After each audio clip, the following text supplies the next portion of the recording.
drills here in this cutoff. Fit and reach. Now we're taking the same elements, the same progression into our reach blocks and our cutoff blocks that we use on outside zone. So the fit and reach, we're actually starting in a defeated position.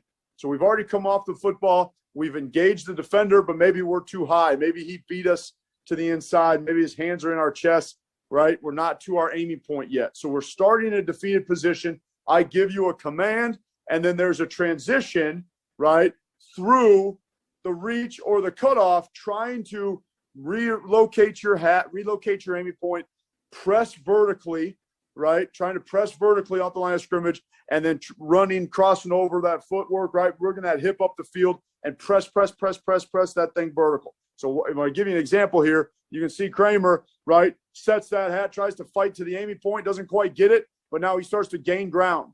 You see him start to press vertical. That line of scrimmage now has changed, right? That line of scrimmage went from that line, okay, in that four square here, at the end of that four square, working vertical. Now he's to the center of the square in less than 3 yards, right? Just transition vertical. So if you don't get it initially, right, on your reach block or your cutoff block, you can now recover and just training that skill set. Really pretty good job by him, okay? So you can see he's starting at a completely defeated position. Our hands aren't even engaged here, right? The defender's hands are in our chest. We're doing that on purpose so we can try to recover and then get this thing reached vertical. So Badarian, our tackle, comes with a big club arm, trying to get really position, okay? And so he doesn't get called for hold, right? He re-rods it, okay? He's pressing that inside hand, and all the while he's pressing it vertical. Pressing it vertical, changing that line of scrimmage on an outside zone reach. Really pretty good job by him, okay? Another one of our guards, same thing, right? Starting in a defeated position, resets his aiming point, and then he's trying to press vertical, right? All while adding power and strength into the block, okay? Usually there'll be some type of combination coming with him, okay? Another one of our young tackles, Tommy Cronin, a kid out of Chicagoland area, okay? Doing the same type of thing. You can see he takes a little bit longer, right? Just these younger guys aren't as developed in their lower half, right? It takes a little bit longer, right, to press that thing vertical, but he does get it pressed, right? And he's able to see that. So we can do this, again, in unison, right, with two guys one at a time. You do it one at a time. You can do it in the cage. You can do it outside the cage with a bag or with bodies, right? So we work that. Now you're putting it together, okay, with a base reach, okay? So now, again, now we're working front side of outside zone, trying to get guys reach. We're trying to get play side armpit as our aiming point, okay? And the coaching points here is if we don't get that aiming point, right, we're fighting and straining, okay, to reach it while we're pressing vertical, right? Now, to get that aiming point, you can see Doug loses a little bit of ground here. Our center loses a little bit of ground here. We call that a deep replacement step. You're losing ground to gain width on the defender, okay?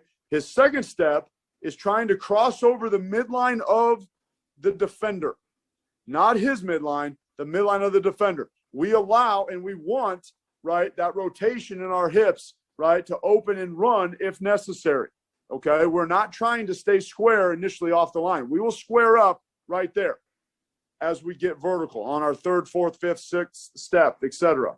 Okay? We are trying to gain ground with that second step. So you see his hips open, right? Pretty good position of power. And you see that second step actually gain ground, right? It's behind the line. It's in front of the line. We're gaining ground and invading the defense, right? Striking that defender and then pressing vertical, okay, on the reach. Okay, here it is again with a bag, right? You see that first and second steps pretty fast, pretty quick, right? We're fast to engage. He's not quite there on contact, and then he's pressing, right? Getting vertical, right? And running his feet and power through that block. That's a hell of a job by him on a base reach, okay? Now, guards and tackles working the same thing. So this is one of our tackles, right? He's doing the same thing. His step is based, his first step, all of our first steps are based on the alignment of the defender, not a preconceived 6-inch step or 2-inch lead step or anything like that. Everything's based on the alignment of the defender. So based on this tight 5 technique that we're simulating right here, he's not going to lose as much ground as Doug had to, as our center had to reach a 2-eye or a shade. He's going to be much more lateral, even at times gaining ground with that first step if we get a tight 4 technique, okay? So this guy's a tight 5.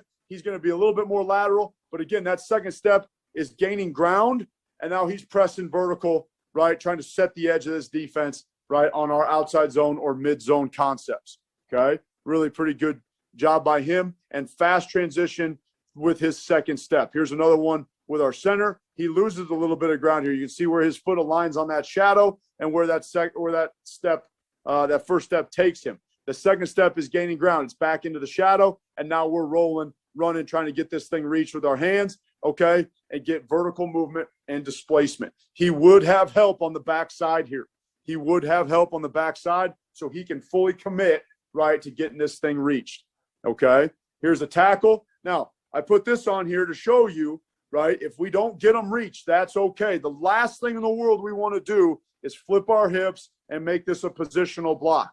If we can't get this guy reached, so here we fit on the back half, we're straining. After 3 steps, we can't get him reached. He's going to high arm with his inside half, strengthen the inside half, and displace him to the sideline. The back will cut up underneath it, right? You can see that transition, okay? Probably a little bit late. Probably needs to work on the high arm right now and clean that thing up, define it for the back. So we'll work both of those base reaches, okay? Now, in the backside cutoff world, so this is inside zone, outside zone, our pin pull, our perimeter stuff, anything on the backside, we treat as the same in terms of our fundamental technique. Obviously, there'll be some times that things differ based on the concept or based on the specific play or look, okay? But this is our base cutoff, okay, on the backside. So we're going to deep replace here, right? So you can see our tackle, Vidarian, another Illinois guy, right, from Rockford, is losing ground to gain width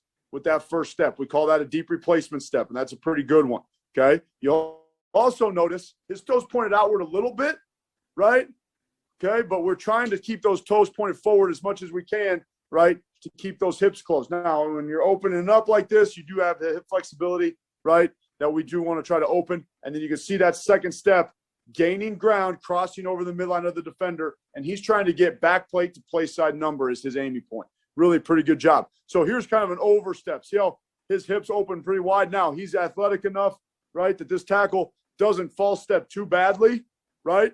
And actually he gains a little bit of width, okay? His stance is pretty wide to begin with, and he's kind of cocked a little bit right here, tilted a little bit right here. So obviously we would take this back, and part of the development phase is watching every one of our individual reps. I know some guys are limited with their resources, but when available, it's invaluable to be able to come and watch this with these guys, okay? And you can see that deep replace. Second step's not bad, right? We're kind of straining, bending, and reaching, trying to get there as opposed to really striking and running through. But he does then transition vertical, okay, for the cutoff.